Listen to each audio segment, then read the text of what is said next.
just doesn't. Exactly. It's like, okay. Live. Okay. Good morning, everybody, and thanks. I don't know who's going to be joining us but we shall have a quorum, correct? Yeah, is this it right here? Michelle? Yes. We do have a quorum. Okay. Oh, you didn't get it. Okay. Make sure it's So, on the handouts. without anything There's one on your further, desk, she said. thanks. We have asked Mike to come in a number of times to just kind of go over the bond ratings and what's out there in the bond market. We have been very fortunate to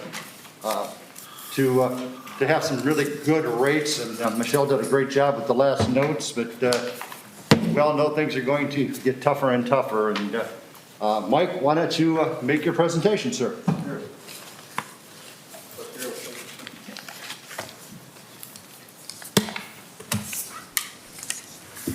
First of all, thanks for coming in. Oh, okay.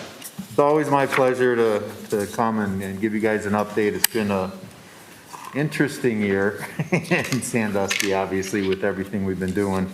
Mike, if I could really quick, I just got a text asking if anybody can mute. They said there's a lot of feedback on the, I don't know if any of us have the capacity to mute from Mr. IT, but I'm hearing that people watching from their computers are getting feedback, just FYI, for anybody who can fix that.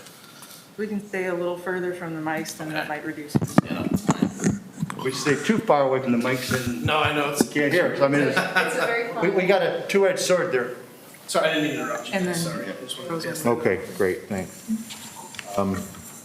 So anyhow, it's been not only an interesting year, but a busy year. Michelle and Eric certainly have risen to the challenges this year. I just wanted to start with a quick update on the market. It's been, like I say, a very rocky ride in the markets. These spikes that you see in this chart, right when COVID hit in March. And fortunately, things have subsided and normalized. If since you're then. comfortable, I'm going to ask you a question. Eric, is it all right if he drops his mask? So Yeah. Just want to make it's sure. just going to help you. Sure. Okay. Fair enough. Thank you. Okay, thank you. Yep. So things have normalized, and the really important part about this particular chart is you see the spike, obviously, in March, but then you see the lowest of low dips on the right-hand side, and that is when we priced the urban renewal bonds. So we got a really good rate on those at 2.5% in a very difficult market. So BB&T really came through for us on that, and we're fixed out on those until 2035 at 2.5%, which is just spectacular. And since then, rates have just slowly risen and not steeply risen, which is good. And that's what the next chart is. It just tries to, again, this is techie bond talk, but the lower two lines show the steepness of the yield curve, which means how quickly rates rise from short-term rates to long-term rates. And the very top line is where we were last year, and it was a little bit more of a flat yield curve. But with these unprecedented times and uncertainty in the market, even though rates are at historic lows, the steepness of the yield curve has increased. So within that, the first 10 years of the yield curve, rates change considerably from 1 or 2 years to 10 years, and then they flatten out and are, again, at historic lows. Just want to get into the city's inventory of debt. What we have listed here are all the outstanding issues and totaling those all out. There aren't any particular refinancing opportunities right now. The one bond that might stand out is the 2008 bond, but that is a special assessment bond that would require resetting the assessment rates on all the affected property owners. So typically, if we do that, folks like Michelle need to be ready for the challenge of submitting different assessment rates to the county auditor. So we can talk about that when it comes currently callable next year in June.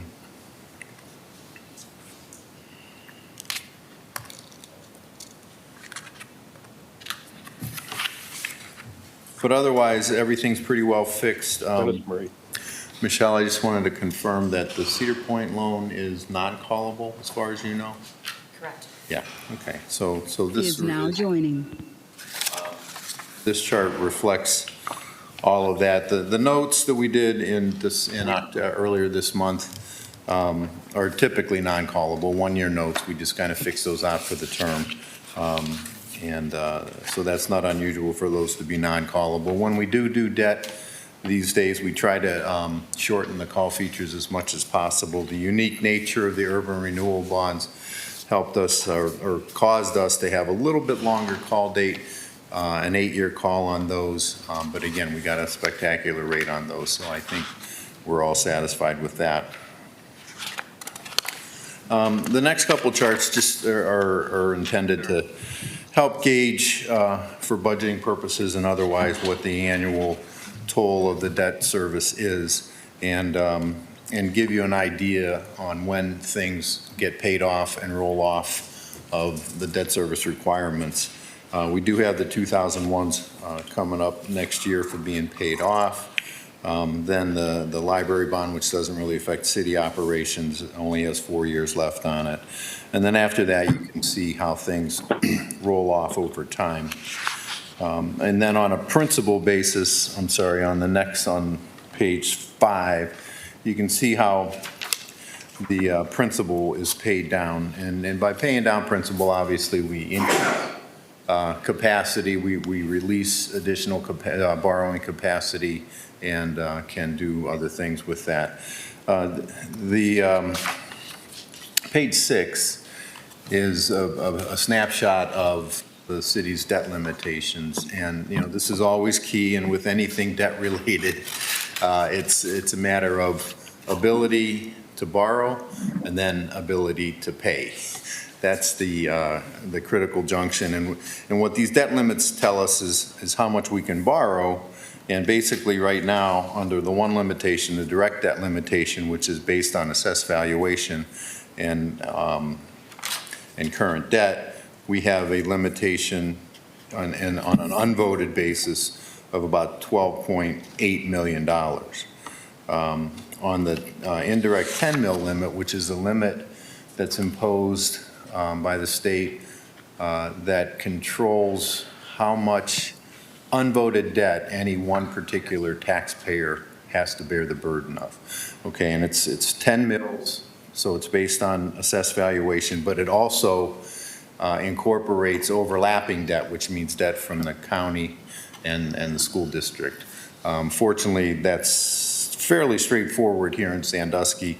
There's other communities where there's a lot of overlapping taxing districts, but we just have the two. And the county's debt accounts for Sandusky taxpayers to the tune of 1.6 mils, and the city's debt for each taxpayer is 5.6 at this point. And the schools is all voted debt, so it doesn't have an impact on city taxpayers on this limitation. So working down through the 10 mil limitation, we have a total used of 7.21, which leaves us 2.78 mils available for debt service. Now, what we always like to incorporate into these are a little layer of conservatism. So we try to pull back 1 mil for emergencies that who knows what they might be that could come up, and then kind of show you that with 1.78 mils remaining, this is a debt service limitation. So with 1.78 mils remaining, that could afford us $840,000 of annual debt service. So then what we do is we step back and say, okay, if we're making payments of $840,000 a year at 4% for 20 years, what kind of a project could that fund? And that could fund lower right-hand corner there, $11.325 million. So that, compared to the balance of the limitation on the unvoted column above, ends up being the most restrictive limitation. So right now, again, with the 1 mil peeled back for conservatism for emergencies, 11.325 is, again, the limitation that I think folks should focus on. That doesn't mean that that is the only or the maximum that the city could, but with a level of conservatism that's available. Again, back to my earlier comment about amount of credit limit, if you will, which is what we're talking about here, versus the ability to pay, the ability to repay that debt, coming up with $840,000 a year out of the budget to service that debt. So those are the inner workings of these two debt limitations.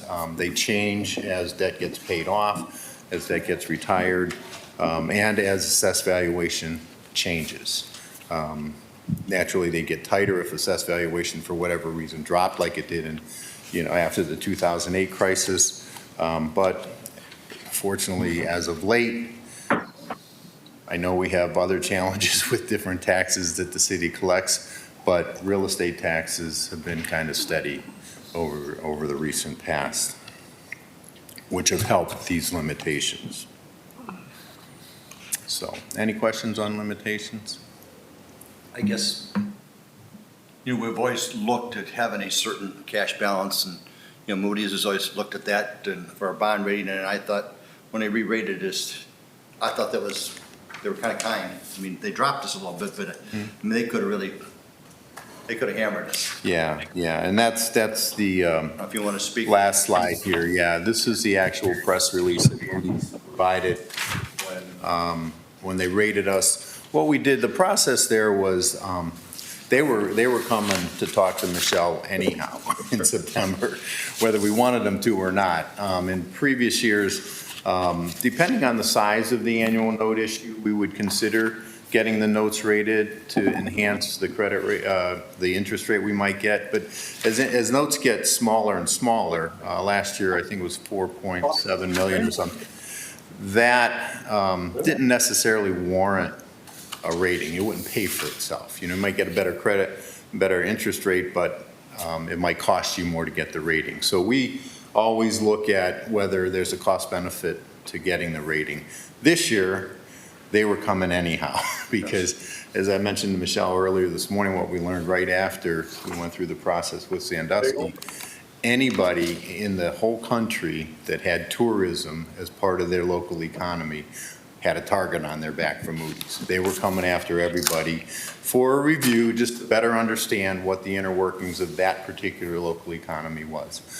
And Sandusky was clearly stood out as someone that they should look at. So they were coming to look, and so we decided, we got this note issue coming, let's go ahead and pay for the rating, make sure it's real clear before we price the notes, and understand what their opinion is. And so what they did is they came and looked, and Michelle and Eric just did a spectacular job, to your comment, Al, about fund balances, of explaining, how the fund balance was interacting with revenues and expenditures and actions that have been taken by city council to help curb the impact on fund balance. And I just think they did a great job.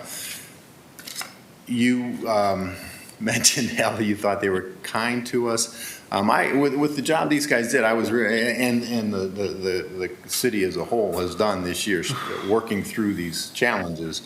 I was a little miffed when they actually took action now.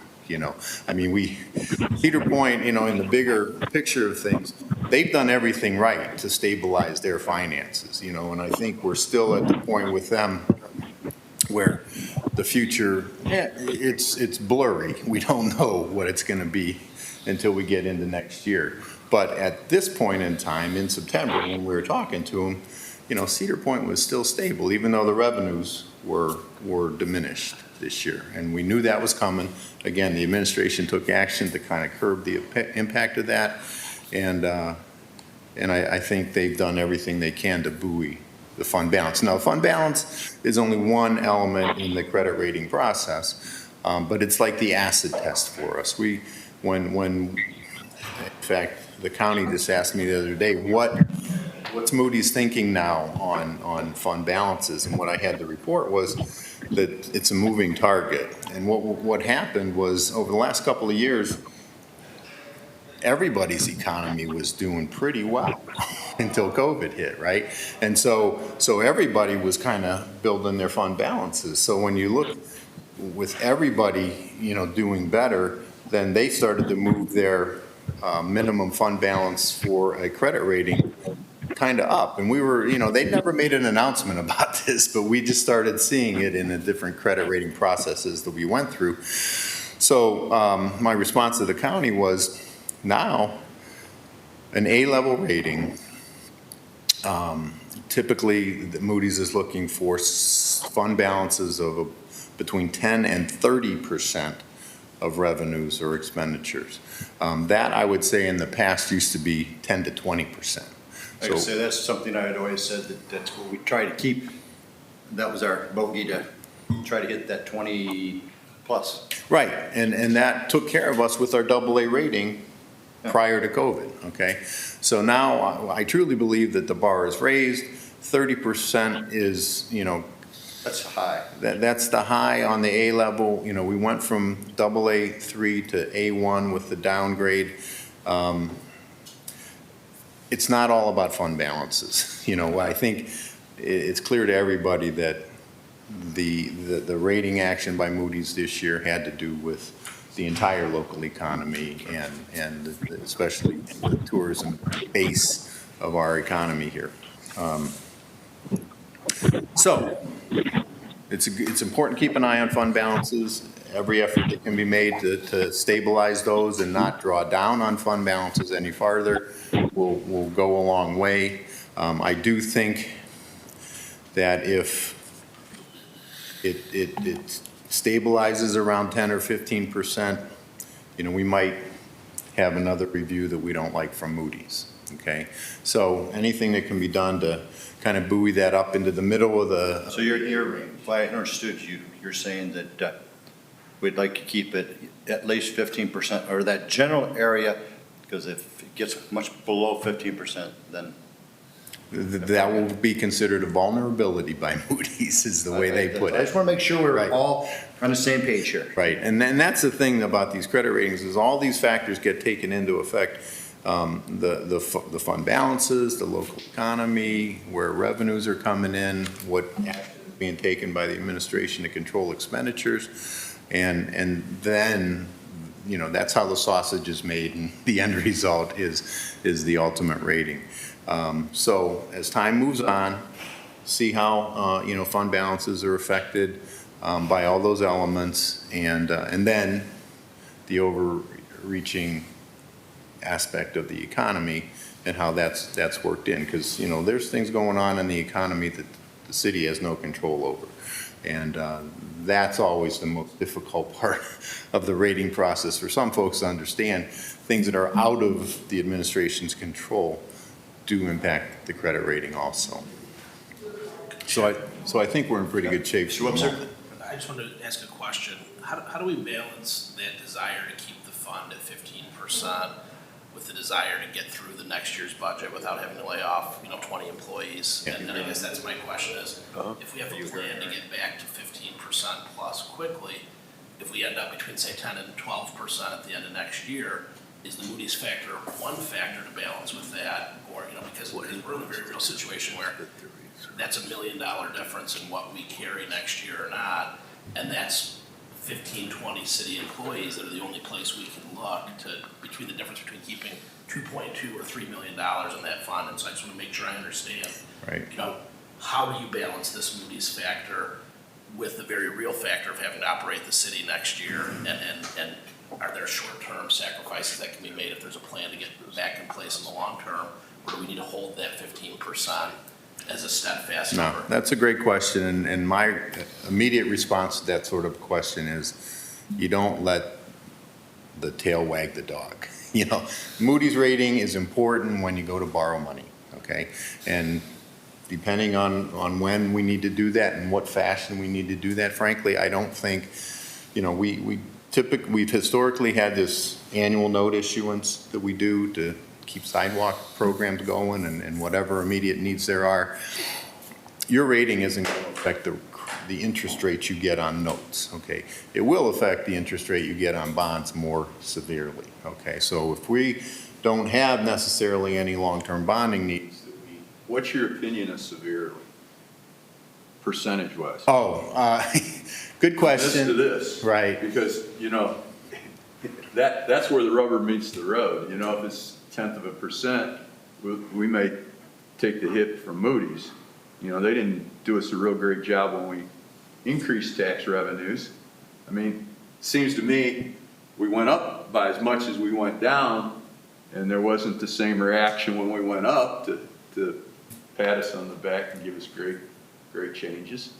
You're right. They're moving us faster one direction than the other. Right, and then they're always going to fall on the conservative side of things, and so, when they see a vulnerability that might set the table for a downgrade, they're probably going to look at that more quickly than they will an upgrade. I have another client who's done much lower rating than Sandusky, really nearly junk bond status, who has over the last 5 years stabilized theirs, and now Moody's is coming with one of these surveillance efforts, and I think we're going to get good news out of them, but that's like going from really low to the next step up.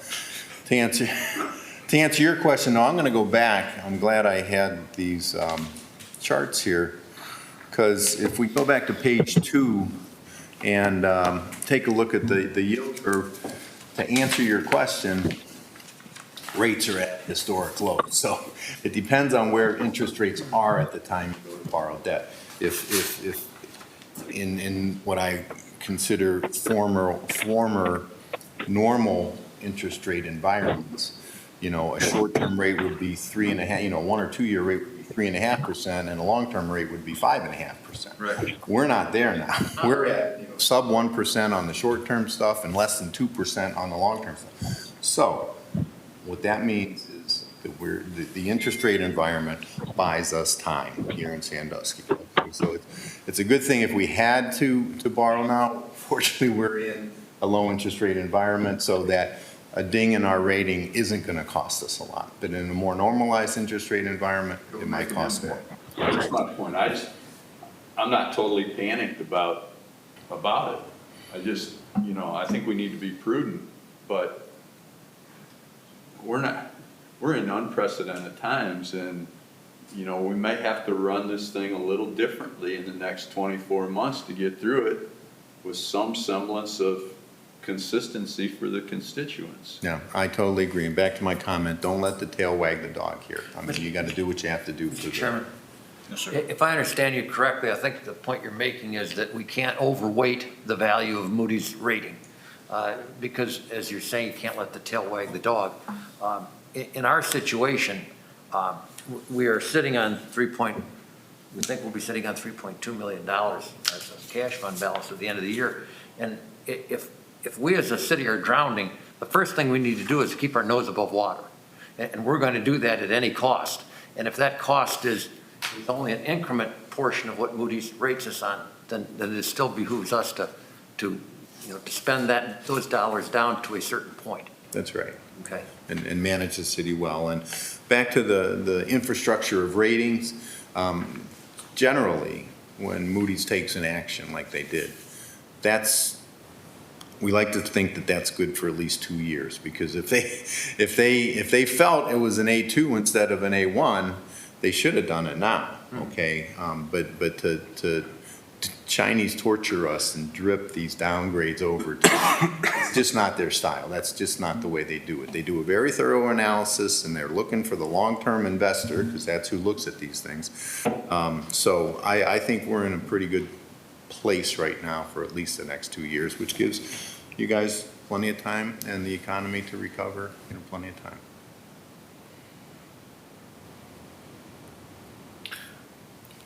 Mr. Chairman. Okay, see, I've got Dennis on the phone, is that correct? Was. Things keep popping up here and I can't tell who's, Dennis is on the phone and, pardon? Steve? Steve is on, Steve, I saw his face, but Dennis, I didn't see your lovely face, but you're on? He's not talking to me today. He was. We had trouble with him last time, going on and off, and I just want to make sure. I give him the opportunity to ask a question if he does have one. So Dennis, if you're out there, I'm gonna open it up, Mike, if you don't mind, for some No, questions. that'd be great. Okay, Greg, you had a question? I think it's been answered. In layman's terms, you're saying it's not as dire as the 15 years I've been sitting here on this committee. It's been Moody's, and I worry about Moody's. Doing stuff to keep a cash balance. We've been in endless conversations on what to have as a reserve, and you say basically to the layman, it's not that important in this environment. But we have an interest rate environment that is totally different than we did back in, let's say, '08 or '10. Oh, yeah. So if we. Interest rates you know, move 1/10% instead of 1.5%. Right, so I mean, so then I think, Greg, it did make a difference, and I think it's something, again, don't let the, tail wag the dog. Yeah, and it's also, I mean, this is a Moody's factor, but it's also well-intended. It's like, who knows what the next emergency is gonna be, and that's what they're concerned about is reserves are there to address emergencies and changing needs in the financial operation of the city. So that's really the base of their focus on fund balances. And only you folks know best what, threats there are to the city's finances and what levels you need to keep reserves at to address those threats as they might arise. Michelle, if we spend down to the 2 point, whatever the number of $1 million at the end of the year, I'm a CPA without a calculator. So, but what percentage is to that? Can you? So that was going to be a conversation we were having, and Eric and I have had this conversation. Are we trying to base it off of our expenditures, or are we trying to base it off of our revenues? We do have a $2.1 million shortfall at this moment of what we're looking for in the 2021 budget. So. Which we may need to spend down for the reserves to cover that.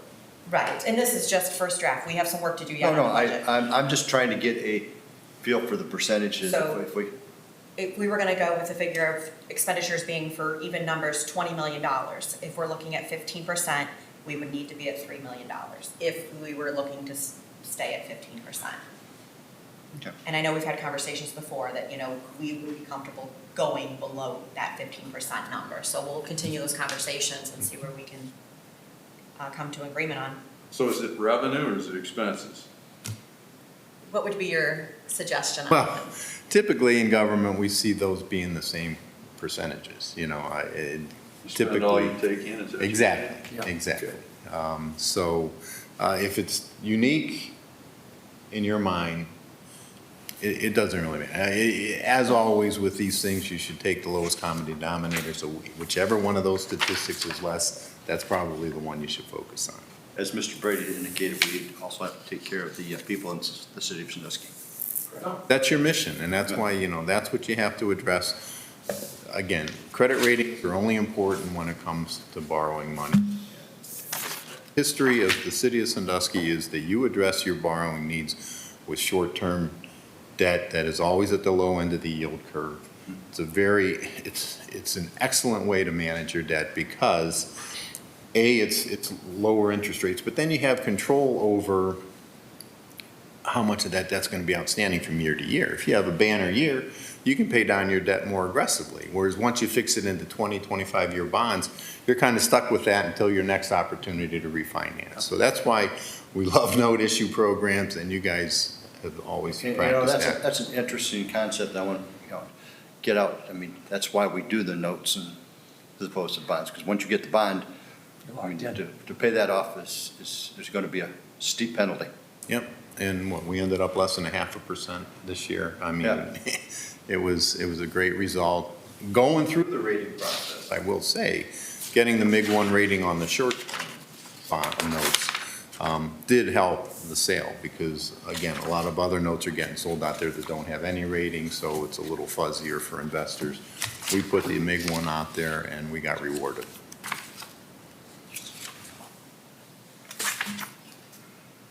Very good. Any more questions? Yeah, I'll save them. Mr. Brady? Mr. Murray, are you on or not? He texted that Pardon? he texted and No said question, excellent he says. presentation, no questions. I don't know He if says lost excellent connection or presentation, no not, yeah. question. What's that now? Dennis says excellent presentation for you. And no questions. Thanks, Okay. Dennis. If there's no questions, I'm going to say thank you, and thanks for the help that you give us. You've guided us for, been around almost as long as I have. Huh? That's saying something, Al. Thank you No, very we much. appreciate the help that you give us, and again, this explanation, so that, again, obviously everybody's out there shooting at us, or shooting at him. But again, I think we don't need to cry wolf, and we don't need to run out the door with the fire alarm. And that is the final note I'd like to leave you with. It's not all dire. Ratings are what they are for a particular purpose. You guys have a wonderful city to run. You're doing it spectacularly under these circumstances, so keep up the good work. Thanks. Again, I want to thank you for coming, and we appreciate it when you show up, and on an annual basis, it's just something that, everybody at the committee hears, the same thing. And not that Michelle and Eric don't give us the information, but it's nice to sit here and hear it and ask the questions. You're very welcome. Thanks for the opportunity. Thank you. One thing it shows, Mr. Chairman, that the attention to detail that we've done for the last 10 years has been well. I mean, it just, yes.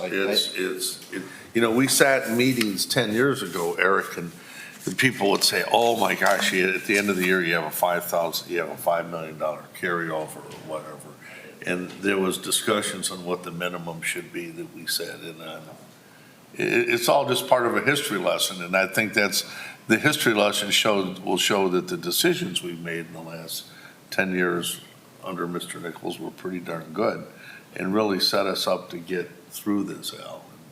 For that, the city should be thankful for your guidance. And if I could, through the chair, I would just say, the reason that we were able to do what we did this year without more drastic cuts, and potentially next year without more drastic cuts, is because of all the work that you did building that reserve up to where it was.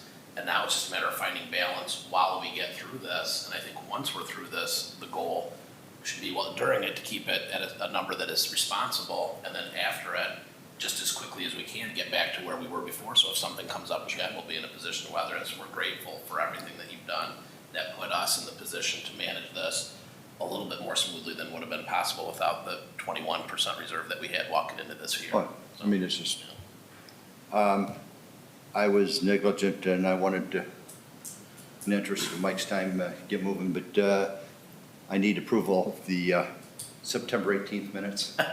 I'm looking at my list here. So moved. Moved and seconded. Discussion? All in favor, say aye. Aye. Okay. We're going to go into, we've talked about, Michelle's looked at some investment advisors, and we had suggested that possibly we need an investment advisor.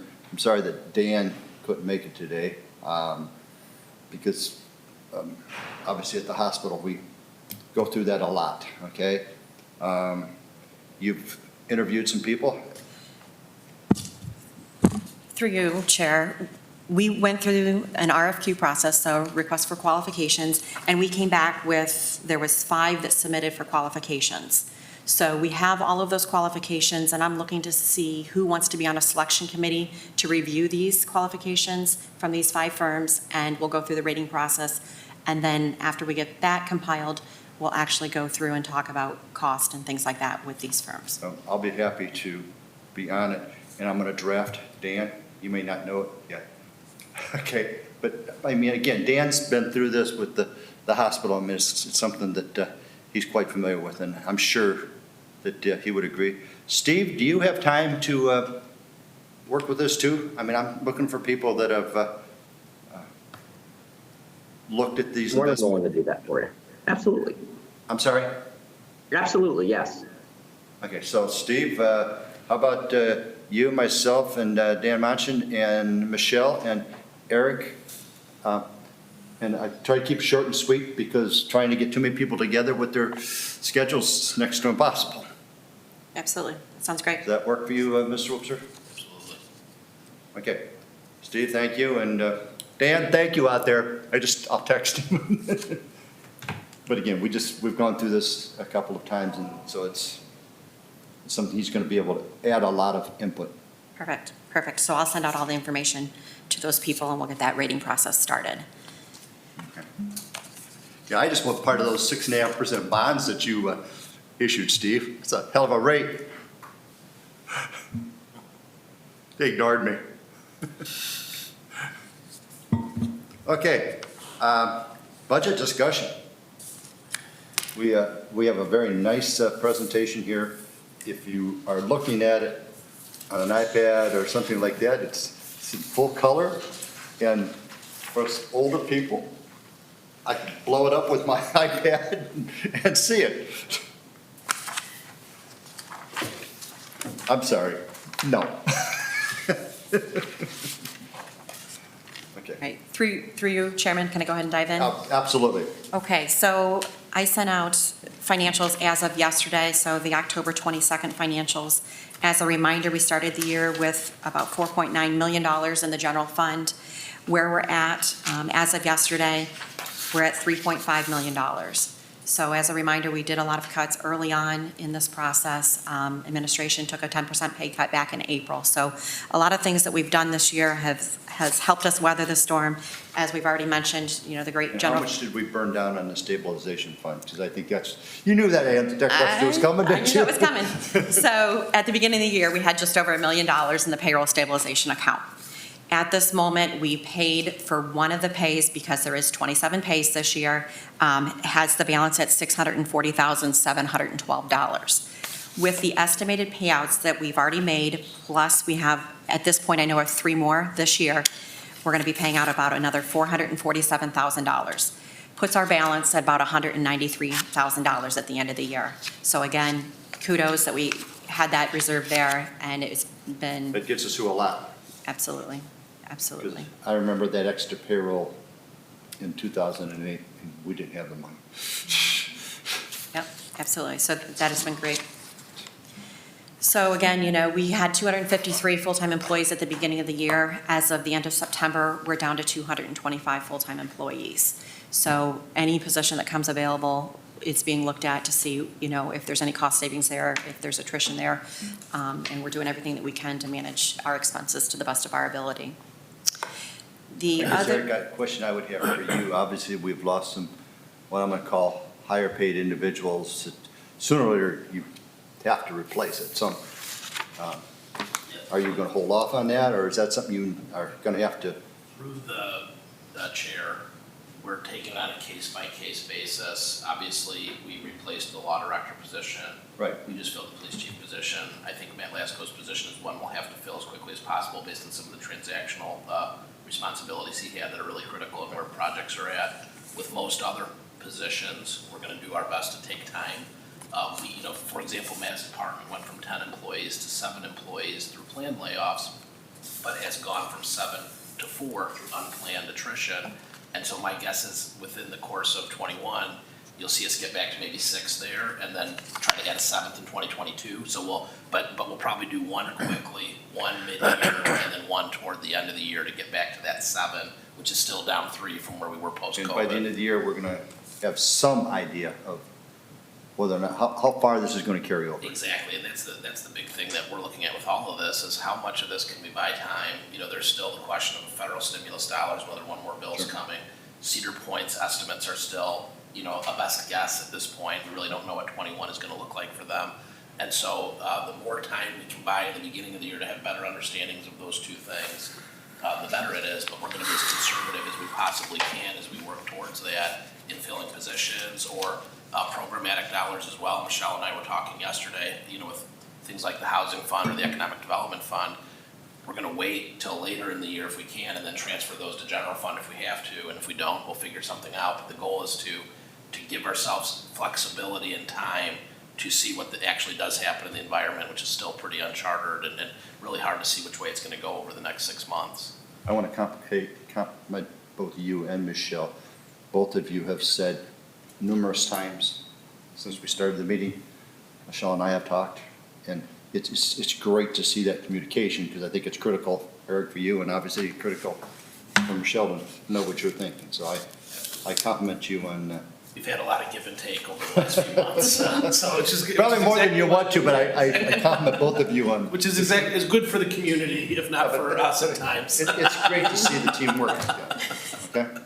I'll leave it at that. I feel very comfortable in dialogue with Michelle, and she's candid with me, I'm candid with her, and we get to a responsible place that both serves the city well and keeps us financially stable, and I think I'm really happy with the relationship. She's been great. Yeah. It shows. Thank you. So the other handouts we have, we're looking at the year-end projections for 2020. So 2020, the first page here is revenues. It just lists our major revenue streams that we have, property tax, income tax, admissions, and lodging tax being the main sources of our general fund revenues. The second page kind of dives in more by department and where the revenue comes in by department. The first column is the actual through 10/21, and then the next column is our estimate for November through December, and then it ends up with the year-end estimated total. So revenue, we're looking at about $18.1 million is estimated to come in this year. As a reminder, we were hoping to be about $24.5 million. So we've seen the hit, we all knew it was coming, but it's becoming reality as we end the year, and we're looking at, a $6.5 million loss in revenue this year. The next page is our expenditures. These are again listed by month with November and December estimates out there on the last column. So we have about $4.2 million left to pay out this year in expenditures. Again, payroll probably being the biggest portion of this. With these figures on revenue estimates for the year and the expense for the year, it puts us at an estimated cash balance in the general fund as of December 31st of it's going to be close to $3.3 million. It's $3,280,000. So again, we started the year with $4.9 million. We've seen a $6.5 million hit to our revenue. We've been able to weather it pretty well, and we know we're not done yet. Yeah, 3.2 million gets us, again, CPA without a calculator, gets us closer to that, between 10 and 15%. That's what we gotta look at. That's one of the biggest discussions, so through the chair for next year, is where are we comfortable coming in at the end of next year if we assume this is still. We have to have the a reserves to comfortable get through process. 21, yes. Do we know what percentage of our income tax revenue comes from jobs in the hospitality, entertainment, that revolve around basically the entertainment, Cedar Fair? Do we know how much of that, of our I think income tax revenue? last time we asked Rita that question, they said that they couldn't disclose that, or can they? I'm not asking for, because it's not just Cedar Fair, there's other in that, but, I mean, we took a heck of a hit in that category too. It would be nice to know if all of that is in, the entertainment area, then that's probably not coming back fairly soon. But if it's in other areas, some of that may come back fairly quickly. And I'm just trying to get a grasp, because we're gonna look at the budget here. So through. Yeah, I can do a little bit with that, and Michelle, please correct me or dive in, but through the chair, I remember Hank ran some numbers that were specific to Cedar Fair when we were passing issue 8, and at that time, I think he estimated that Cedar Fair's employees were a wild guess, or, educated guess, responsible for somewhere between 10 and 12% of our total income tax collection at that time. I don't know how that has changed since 2014, obviously, but I do know that as we look at our income taxes on a monthly basis through RETA, that the withholdings have actually remained stable and strong, and it is the corporate net profits that have really plummeted. We're basically, with individuals and withholdings, relatively stable from 19. It is almost all corporate that is driving the losses in that category, corporate net, whatever that category is specifically called. Well, the government stabilization fund helped people continue to pay their people, and I guess that's gonna be the, I think, Question to your what happens next year. point is, if they don't have that, can they keep their employees? I think that's just an unknown for next year, in addition to the other unknowns. Absolutely. So if I could, Chair, just to comment on what Eric said, he's exactly right. Our net profit returns at the end of September were down $1,501,000, and that's basically all of our losses that we had in income tax. If you look at just individual returns, we're down only $19,000 compared to last year, which is, we'd be thrilled with that. Same thing on, right, and same thing on the withholding, we're down $14,000. So our losses have been with net profit returns this year. And to the point that you guys were just talking about, a lot of employees have been on the books, and a lot of the stimulus dollars that local businesses have had, they've survived the year, but they won't be showing a profit in 2020 that we would be seeing on our returns in 2021. That will reflect on filing the returns in March, and if the government keeps their filing times the same, who knows? Right. In '21.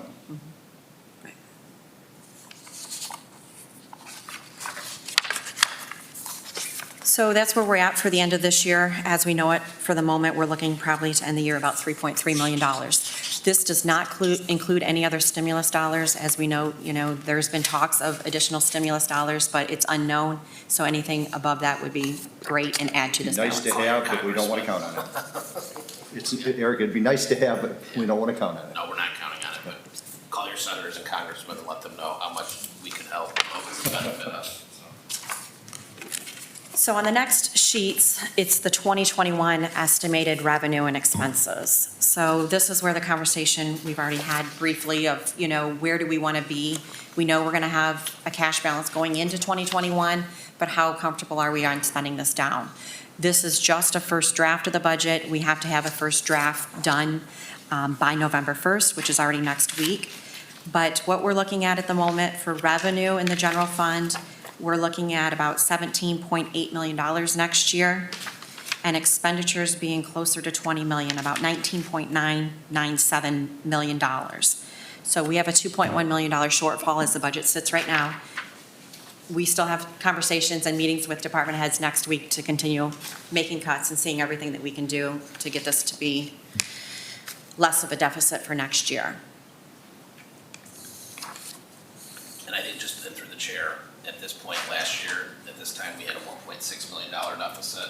So it's not uncommon. This is this is what the director submitted, is not yet what the director submitted as nipped by the conversation with the finance director. And I think there's similar amounts that can be cut from this budget that get us closer to balanced. Sure. That's when you have your Dutch uncle talk to say, you want what? Yeah, exactly. We've already done like a first round of those talks, but none of those are reflected yet in this, as far as I know. So you'll see that number come down before we have, and once we come back, and if they're still upside down, that's when we're going to have to get some really serious conversations about how much the deficit spend, what revenue options are there, if any, and where we go from there. So. And we're still in talks with the unions, so we're going to keep that conversation ongoing. We have 3 unions, and we've been talking with them, and we're going to try to work through this and see any kind of relief that we can get from the unions for the 2021 budget. The other thing that we have hanging out there that could be a potentially, hopefully, large savings is that we are out to bid for our property and casualty insurance. So a December 1st renewal date on that. We'll be working through that. I've talked to Crane Langner. Crane Langer? Yep, and so. Because they really helped us the last couple of times, so, Yep. Dan does a great job. So we'll be working through that. We're hoping we can see some savings in some of those areas also. So, and that's pretty much all I had as far as the 2021 budget at this point. So At this stage, again, as George said, it's kind of a shot across the bow, and now I'm fine tuning it. First of all, I know it's a lot of work with everything else that's going on, and thanks for getting it done, and I know you have to get it done, but it's presented well, and again, I know we can't get down to the, how much, whatever we're gonna use, or cleaner, or whatever, it's because we don't know.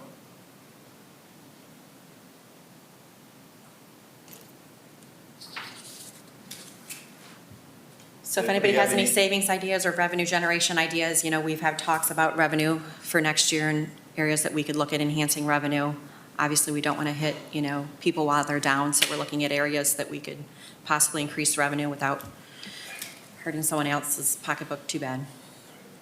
Yeah, get rid of the COVID, get the vaccine, and the Mr. Summersolos place open up, and we'll have no problems. Our problems will magically go away. Yeah, I mean, yeah. Does anybody on the committee have any specific questions? Again, I know that this is a first draft, but it gives us an idea of possibly where we're going to be going. Mr. Chairman. Yes, sir.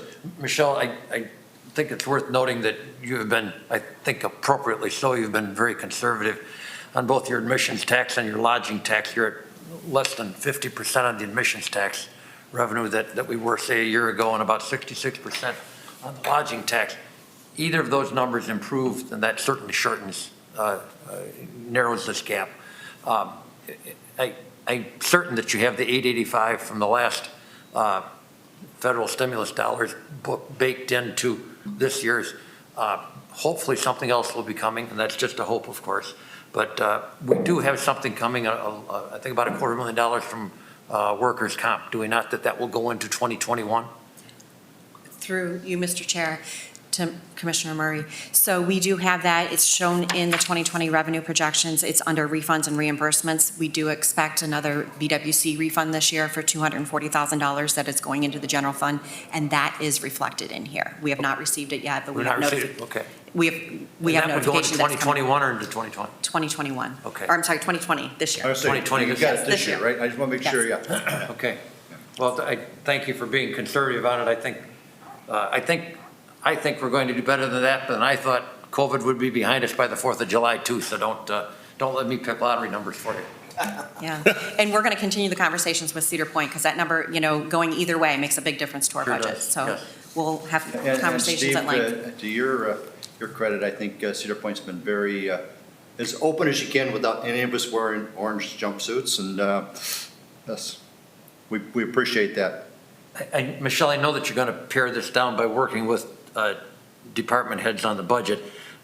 Coming back to a concept that we had here a little while ago, we will at some point benefit from those negotiations with your department heads.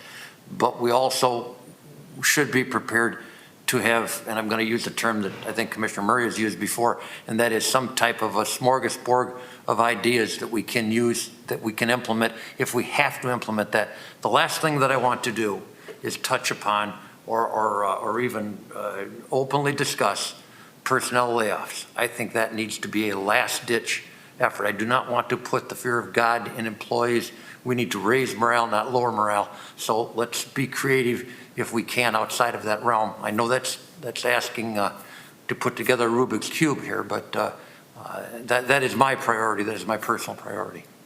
Absolutely, and we would agree with that.